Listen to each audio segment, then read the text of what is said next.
Hi guys, my name's Sui. Well, today we'll be talking about the man who lost his sense of touch. Well, one day in the past, there was a man who had suffered from a disease. But after the disease, when he wants to wake up and to get out to have some coffee, this man was unable to move. In fact, from the head to the neck, he can move.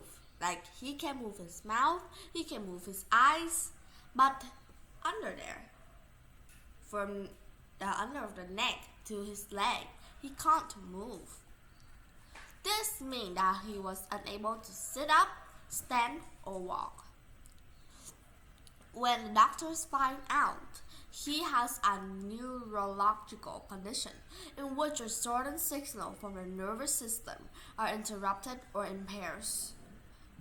You know, how does our body move?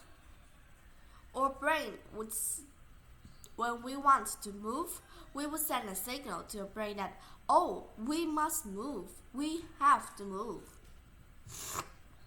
And then our brain would help us move. And usually we move not just because we want to act and want to talk with other people in the body language, but also in a way to help ourselves to get out of dangers. Like when you are facing a fire in your house, you're probably going to run, not just sitting there. That's the reason why you move. And you move also because of protecting yourself and others. Well, if you lost this sense of touch, it doesn't just mean that you can't touch things and feel, but also you can't move. The sense of touch is touching anything, even the air.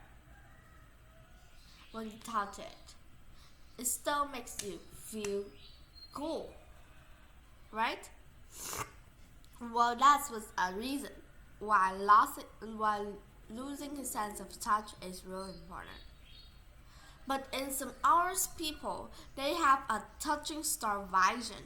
I don't really know if I was saying the correct word, so if it's wrong, please forgive me.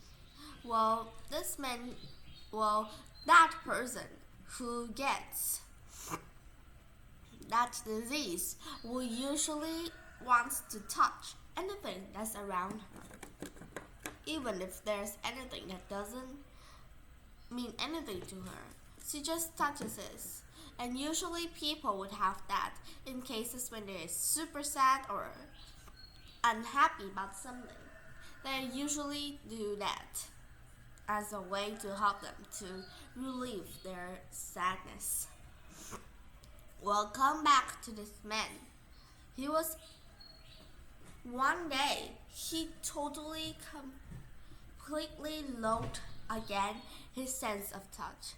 Like he could control things, he could touch things, but not until he can see it. If usually people like us now holding something and walking in and turn off the light in your house, you could still walk, right? You could still hold them, even if it's the night. You people can also still use your hand and hold it and move, but not this man. He was unable to do anything when there's no light. So that's going to be something that's really affecting him. Because our life right now, there's every day, there's going to be some times where it's going to be probably dark. And what if one day the power's off? That's going to be worse. Well, this man was unable to move. And the doctor says that this is a neurological condition, that the nervous system, are interrupted or impaired with the hand nerves, and that makes the limbs to be impossible to move. And that's something that's really, really bad to happen. Imagine every day you touch everything. Sometimes even when you're stressful, you will still touch your hands or any other things to make yourself better or feeling less distressed. Like everything could happen. And what and usually people who get this disease usually wouldn't even cares and think about what is happening with them. So that they could be scared or anything. So as you see, today we've talked about the man who lost his sense of touch. He was unable to sit up, stand, or walk. But one day he nearly completely lost again his sense of touch, but he can't do all out in non-light. Well, this is a really interesting topic, and maybe some days you can go and search out more about the man who lost his sense of touch.